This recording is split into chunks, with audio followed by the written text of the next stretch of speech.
지난 한 주간 동안도 하나님이 도와주시는 은혜와 인도하심을 따라 또 이렇게 지내게 하시고 복된 날 하나님 앞에 나온 우리 성도들에게 하나님의 은혜와 평강과 축복이 함께 하시기를 주의 이름으로 축원합니다. 우리 성가대 찬양처럼 주의 말씀 순종하여 우리가 깊은 곳에 그물을 내리고 믿음으로 우리가 순종해서 하나님의 능력을 체험하는 우리 성도들 되시기를 주의 이름으로 축원합니다. 세계적으로 확진자는 계속 늘어나고 있지만 우리나라는 확실하게 진정세를 보여서 10명 내외로 확진자가 생겨서 이제는 어느 정도 안심이 됩니다. 그러나 여전히 연세가 많은 분들 또 노약자들은 혹시라도 하는 염려 때문에 또 걱정하고 불안해하는 분들이 많이 있습니다. 그러나 우리 개인적으로 자신의 신앙은 항상 건강을 우리가 지키면서 우리가 생활하는 것이 우리 성도에게 복이 되는 줄로 믿습니다. 우리 교회가 이제 예배 숫자가 조금씩 늘어납니다. 처음에는 30명 모이다가 또 40명 모이다가 또 부활주일에는 50명 모이다가 지난 주간에는 60명 모이다가 오늘 여러분들을 위하여 오늘 식사 대용을 70명을 10명을 더 플러스해서 했는데 70명 가까이가 되는 것 같습니다. 어느 정도 점점 더 이렇게 또 회복이 되는 그와 같은 은혜를 하나님께서 우리에게 베풀어 주십니다. 오늘 특별히 봉독한 말씀을 통하여 힘을 주시는 하나님이 예수님이라는 제목으로 이 시간 함께 말씀을 생각하며 우리 은혜를 나누고자 합니다. 오늘 모든 사람이 인생의 무거운 짐을 지고 살아가고 있습니다. 남녀노소 빈부귀천할 것 없이 누구나 다 각자에게 주어진 짐이 있습니다. 그 짐을 지고 지금도 살아가고 있습니다. 어떤 사람은 질병의 짐을 지고 지금도 힘들어하고 고통 가운데 있는 사람들이 있습니다. 어떤 사람들은 우리가 가난의 짐을 지고 어려움을 당하고 이렇게 고통 가운데 살아가는 사람이 있습니다. 또 어떤 사람은 수고와 고통, 남에게 이야기할 수 없는 그런 무거운 짐을 지고 이 세상에 살아가게 되어집니다. 가정의 가장은 가장대로, 또 가장의 또 이제 아내는 아내대로, 자녀는 자녀대로, 학생은 학생대로, 우리의 인생의 모든 사람들은 누구나 할 것 없이 다 짐을 지고 살아가는 인생들이라고 성경은 우리에게 말씀합니다. 그런데 이 인생의 짐을 조금은 들어줄 수 있지만 이 짐을 완전히 해결해 줄 수 있는 분은 세상에 어느 누구도 없습니다. 우리의 인생에 참된 해결할 수 없는 어려운 환경의 무거운 짐을 해결할 수 있는 분은 오직 예수님 한 분이신 줄로 믿습니다. 그 예수님, 하나님의 아들 되신 예수님, 독생자 예수님, 하늘 영광 보좌를 내어놓으시고 이 땅에 오신 그 예수님, 우리의 인생의 무거운 짐을 해결해 주시기 위하여 예수님은 친히 오셨다고 자신이 우리에게 밝혀주시고 있습니다. 그래서 오늘 마태복음 11장 28절은 너무나 잘 아는 말씀입니다. 수고하고 무거운 짐진 자들아 다 내게로 오라고 주님은 말씀하셨습니다. 그 무거운 짐 내가 쉬게 해주시겠다. 나의 멍에를 메고 내게 배우라. 그래야 하면 너희들이 힘을 얻는 축복의 은혜를 입혀주실 것이라고 약속하신 것을 볼 수 있게 됩니다. 이와 같은 말을 할 수 있는 사람은 세상에 어떤 성인도 할 수가 없습니다. 수고하고 무거운 짐진 자들아 다 내게로 오라 내가 너희를 쉬게 하리라고 어느 누구도 이와 같은 말을 할 수가 없습니다. 왜? 우리의 인생의 모든 사람들은 자신의 짐을 지고 그 짐도 해결할 수 없는 인생들이 다른 사람의 짐까지도 해결할 수 있는 사람은 결코 세상에 어느 누구도 없다는 것을 우리는 너무나 잘 알기 때문입니다. 오늘도 우리를 향하여 예수님은 수고하고 무거운 짐진 자들아 다 내게로 오라고 말씀하셨고, 우리는 그 부르심에 이미 응답했고 주님 앞에 나아왔고 예수님을 만났고, 예수님을 통하여 세상이 받지만은 구원의 복과 하늘의 참된 평강과 하늘의 소망 가지고 살아갈 수 있는 믿음의 귀한 삶을 이루어 가도록 하나님은 우리에게 은혜와 능력을 베풀어 주셨다는 것입니다. 오늘도 이 시간 봉독한 말씀을 통하여 우리에게 어떤 힘을 주시는지 우리 말씀 안에서 몇 가지로 함께 생각하면서 코로나19를 통하여 많은 사람들이 고통 중에 있고 어려운 환경 가운데 있지만, 그러나 주님이 참된 주의 평강과 주님이 우리에게 주시는 참된 그 힘을 우리가 다시 한번 얻고 회복해서 우리의 삶의 생활의 믿음의 용기를 가지고 살아갈 수 있는 그런 복된 신앙을 이루어 가야 하겠습니다. 첫째로, 예수님은 저주로부터 우리에게 힘을 주십니다. 그렇습니다. 죄로 말미암아 찾아온 저주, 하나님의 말씀에 불순종함으로 말미암아 찾아온 이 저주, 인간으로서는 도저히 이 짐을 풀 수 없는 이와 같은 짐을 주님께서는 해결해 주신다는 사실입니다. 죄의 짐에, 참으로 죄의 몸에 잉태되었고 또 죄의 몸에서 태어났고 또 죄인과 함께 살다가 결국은 수고하고 무거운 짐을 지고 이 세상의 마지막 저주를 받는 지옥의 고통의 환경들이 이 세상의 사람들에게 다 주어져 있다는 사실을 우리는 알 수 있게 됩니다. 이 죄는 이 세상의 어느 누구도 다 해결할 수 없는 그와 같은 자리에 머물러 있는 것입니다. 그렇습니다. 모든 인간은 죄 지은 결과로 삼중적인 저주를 받았습니다. 성경은 이렇게 말합니다. 창세기 3장 17절에서 19절 말씀에 보면, 아담에게 이르시되 내가 내 아내의 말을 듣고 내가 네게 먹지 말라 한 나무 실과를 먹었은즉 땅이 너로 말미암아 저주를 받고 너는 내 평생에 수고하여야 그 소산을 먹으리라. 땅이 네게 가시덤불과 은꺾기를 낼 것이라. 너가 먹을 것은 밭의 채소인즉 너가 흙으로 돌아갈 때까지 얼굴에 땀을 흘려야 먹을 것을 먹으리니 너가 그것에서 치함을 입었음이라. 너는 흙이니 흙으로 돌아갈 것이니라 하시니라. 할렐루야. 오늘 인생들에게 찾아온 이 삼중의 저주입니다. 영혼의 저주를 받았습니다. 하나님과 분리되는 저주를 받았습니다. 에덴 동산에서 쫓겨나는 저주를 입게 되어졌습니다. 육신의 저주를 받았습니다. 병으로 앓다가 아니면 사고로 살다가 마지막 그는 죽을 수밖에 없는 길이 우리의 인생들에게 찾아와 있다고 하는 사실을 우리에게 말씀하고 있습니다. 아담 하와를 통해서 찾아온 이 저주, 죄로 말미암아 찾아온 인생의 저주, 하나님과의 분리되고 단절된 인생의 저주, 영적으로 죽어서 생명을 잃어버렸던 이 어려운 환경에 있는 이 저주를 예수님이 이 땅에 오심으로 말미암아 해결해 주시는 귀한 은혜와 복을 주신다는 것입니다. 예수님은 우리가 받을 저주 대신에 참으로 저주를 주님이 친히 짊어지셨습니다.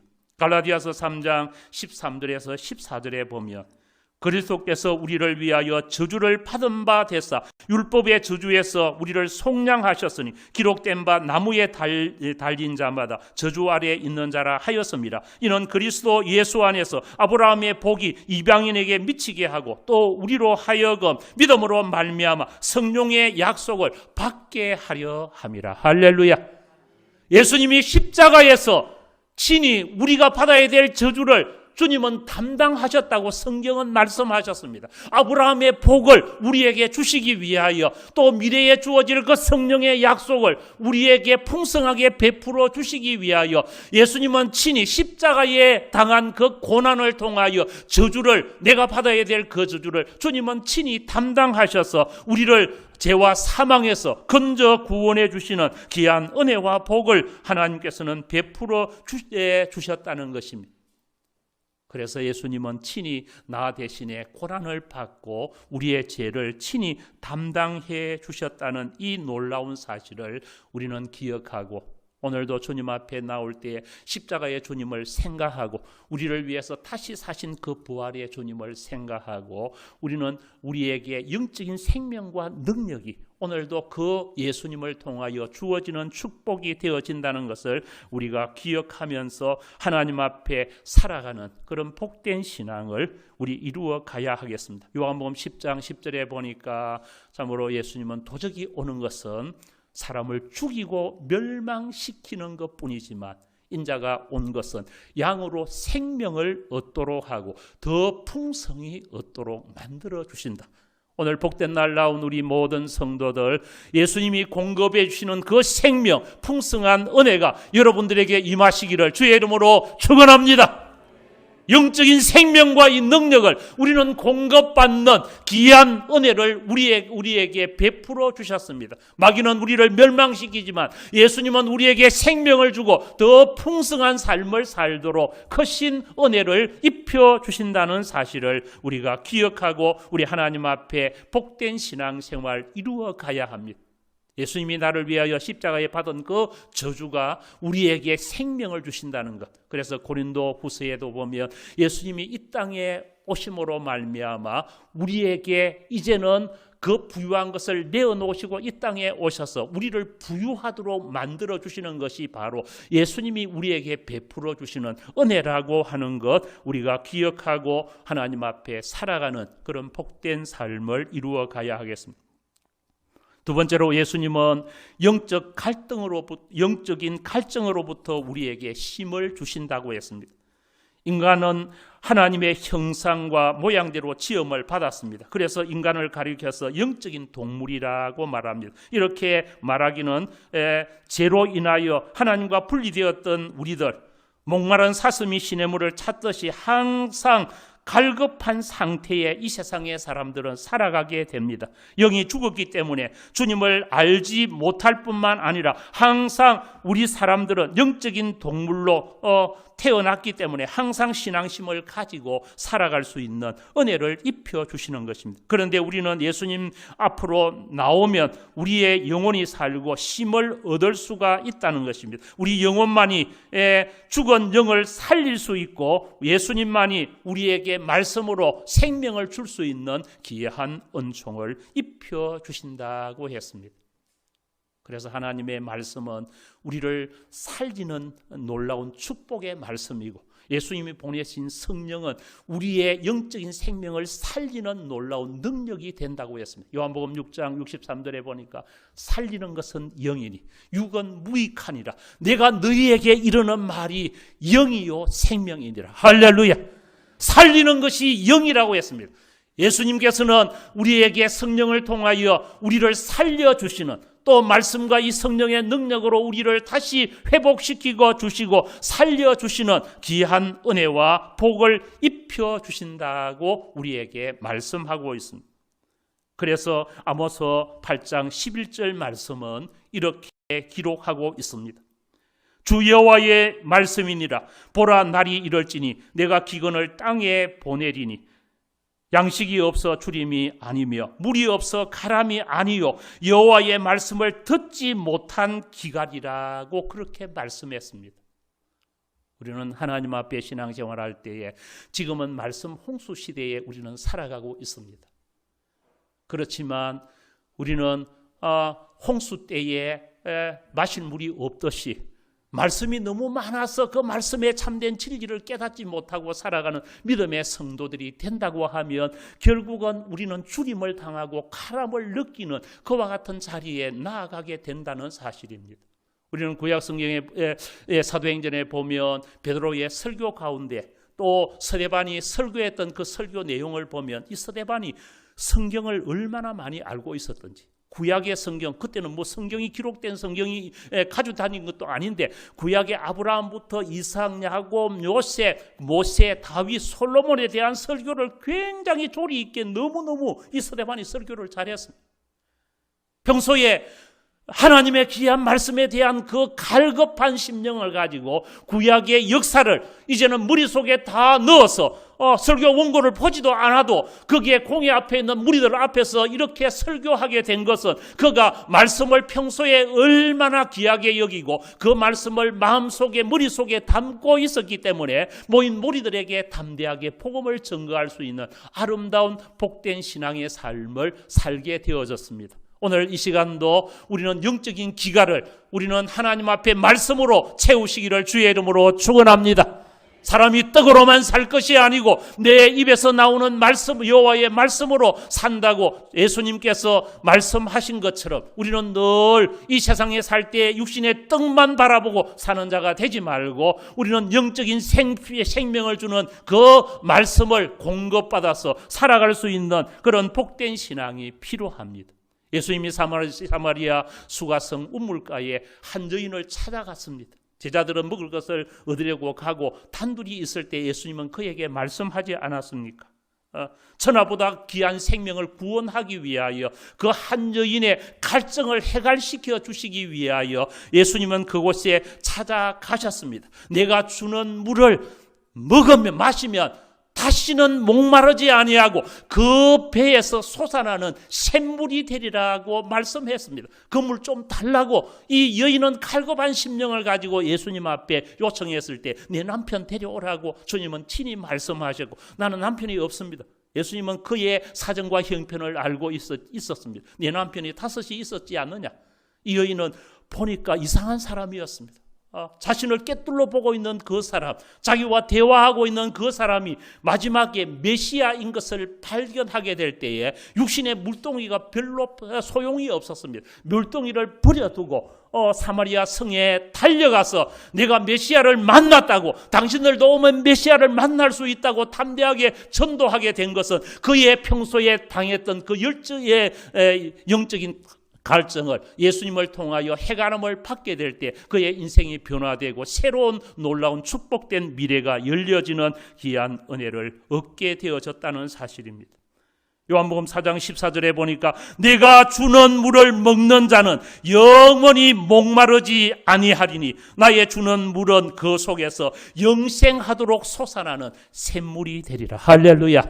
오늘 이 물을 여러분들이 받아 마시시기를 주의 이름으로 축원합니다. 오늘 이 생수를 여러분들이 오늘도 공급받아서 우리의 심령이 갈증을 해결할 수 있는 영적인 축복을 받아 누릴 수 있는 그와 같은 복된 신앙을 이루어 가야 합니다. 복음성가에도 사람을 보며 세상을 볼 때 만족함이 없었네. 나의 하나님 그분을 뵐 때 나는 만족하였네 라고 하는 우리 복음의 찬양이 있습니다. 세상을 보고 사람을 볼 때는 우리에게 만족이 없습니다. 그러나 천지를 창조하신 전능하신 하나님 그분을 뵐 때 나는 만족한다고 고백했던 그 가사처럼 우리들도 우리의 삶에 하나님이 예수님이 삶에 우리가 수단이 되지 말고 항상 그분이 우리의 삶의 목적이 되시기를 주의 이름으로 축원합니다. 오늘 그분 한 분만 있으면 우리는 세상의 어떠한 환경도 다 극복할 수 있는 능력과 힘이 주어진다는 것을 기억하고 우리는 그분을 바라볼 수 있는 영적인 눈이 열려져서 살아가게 될 때 우리의 마음의 그 갈증과 어려운 고통스러운 환경들을 주님께서 친히 담당하시고 해결해 주시는 놀라운 은혜를 입혀 주신다는 것입니다. 군중 속에 고독이라고 하는 말이 있습니다. 사람은 많은데 자신은 너무 고독해. 자신의 마음을 진정으로 헤아려주고 위로해주고 자기에게 그 어려운 환경에 대한 부분들을 해결할 수 있는 사람이 세상 속에 없기 때문입니다. 계속해서 이 코로나19는 이 사회적 거리두기라고 하는 이 단어를 계속 사용을 하고 있습니다. 그래서 1차 또 끝나면 또 2차로 사회 거리두기는 존속하고 또 발표해서 4월 20일부터 5월 5일까지 또 사회적 거리두기를 또 이렇게 이야기를 해서 어제 구청에서도 공문이 계속 옵니다. 와서 우리 교회도 이를 좀 적극적으로 협력해 달라고. 우리나라가 이와 같은 부분을 힘썼기 때문에 코로나가 이렇게 진정이 되고 확진 환자가 10명 내외로 아주 그래서 전 세계에 지금 코로나 확진자가 제가 보니까 280 몇만 명입니다. 이 적은 숫자가 아닙니다. 미국은 약 100만 명의 조금 부족한 인원이 확진자가 되고 5만 4천 명이 미국에는 사망자, 이 바이러스를 통하여 사망자가 생겨졌습니다. 그러나 우리나라는 200 몇십 명 정도 사망자밖에 없습니다. 그래서 앞으로 이 기간이 얼마나 갈지는 세계적으로 바이러스가 종식이 되지 않는 한 우리가 종식을 시키기가 우리나라에도 힘든 그런 상황 속에서 계속 우리가 이렇게 삶을 이루어 가야 합니다. 그래서 어떤 목사님들이나 기독교인들은 이것 때문에 우리 성도들이 신앙이 너무 해이해지지 아니할까 염려하고 걱정하는 부분이 있습니다. 온라인 예배 앞으로는 드려도 되겠구나, 뭐 교회 꼭 가야 되나, 앞으로 이런 말이 교인들 입에서 계속 나오면 좀 곤란하지 않습니까? 예배를 꼭 교회 가야서 예배 드려야 되나, 집에서도 온라인 예배를 뭐 드리면 되지, 그래서 편안한 자세로 잠옷 입고 편안한 복장으로 그냥 예배 정성 없이 그렇게 예배를 드리는 그와 같은 부분이 혹시라도 습관이 되면 우리의 신앙생활이 결코 유익이 있을 수 없으리라 그렇게 생각을 합니다. 속히 코로나가 종식되고 우리가 현장에 나와서 우리의 산제사, 몸으로 드리는 제사, 함께 하나님 앞에 아름답게 드리는 이 예배가 회복되는 날이 속히 오도록 우리 성도들이 힘써 기도해야 할 줄로 믿습니다. 하나님 앞에 이 영적인 갈증을 해결할 수 있는 복된 진앙이 필요합니다. 요한복음 7장 37절에서 39절에 보니까 명절 끝날 그 큰 날에 예수께서 서서 외쳐 이르시되 누구든지 목마르거든 내게로 와서 마시라. 나를 믿는 자는 성경의 이름과 같이 그 배에서 생수의 강이 흘러나리라 하시니 이는 그가 믿는 자의 받을 성령을 가르쳐 하신 말씀이라고 말씀하고 있습니다. 예수를 믿으면 성령 세례를 받습니다. 성령 충만함을 받으면 우리는 갈증을 가지고 고통당하지를 않습니다. 이 성령이 우리에게 넘치는 생명과 능력을 공급해 주시기 때문에 놀라운 축복을 주십니다. 예수님의 다른 이름의 뜻은 임마누엘입니다. 그렇습니다. 하나님이 우리와 함께 계시다고 하는 이 놀라운 사실을 우리가 항상 기억하고 언제 어디서 무엇을 하든지 하나님이 우리와 함께 계신다는 이 사실을 항상 기억하고 우리는 하나님과 동행하며 살아가는 그런 복된 신앙이 우리에게 필요합니다. 예수님은 질병으로부터 힘을 주십니다. 그렇습니다. 질병은 무서운 것입니다. 질병 때문에 고통을 당하는 어려운 환경을 만난 사람들이 있습니다. 예수님 앞에 나오면 귀신과 질병이 물러갔습니다. 예수님은 이 땅에 오셔서 치유의 사역을 얼마나 많이 했더니 사복음서를 읽어보면 마치 예수님이 병자를 고치는 이와 같은 사역만 한 것처럼 느껴질 정도로 예수님이 놀라운 이 치유의 사역을 감당했습니다. 마태복음 8장 16절에서 17절 말씀해 보니까 저물매 사람들이 귀신 들린 자를 많이 데리고 예수께 오거늘 예수께서 말씀으로 귀신들을 내쫓으시고 병든 자를 다 고치시니 이는 선지자 이사야로 하신 말씀에 우리 연약한 것을 친히 담당하시고 병을 짊어지셨도다 함과 같으니라고 말씀하셨습니다. 예수님은 구약에 이미 예언된 그 예언을 예수님은 이 땅에 오셔서 친히 이루어 주셨습니다. 귀신 들린 자 쫓아내고 병든 자로 왔는데 병든 자 못 고치는 병이 없이 다 고쳤다고 그렇게 말씀하셨습니다. 병을 고치는 목적은 바로 하나님의 살아계심을 그들에게 보여주고 예수를 믿도록 하기 위한 방편으로 예수님은 이 치유의 사역을 친히 담당하시는 놀라운 일을 이루어 가게 되어졌습니다. 구약 성경 이사야 53장 우리 5절 말씀에도 그가 찔림은 우리 허물 때문이요 그가 상함은 우리의 죄악 때문이라 그가 징계를 받음으로 우리가 평화를 누리고 그가 채찍에 맞음으로 우리가 나음을 입었도다. 할렐루야. 오늘 예수님은 그분은 우리의 허물 때문에 우리의 죄악 때문에 친히 채찍에 맞고 징계를 받아 고통을 당했지만 그러나 그 예수님이 이와 같이 일을 행한 것은 우리에게 평화를 주고 우리에게 나음을 입혀주시기 위하여 이 일을 친히 감당하셨던 아름다운 삶을 우리에게 보여주시고 있습니다.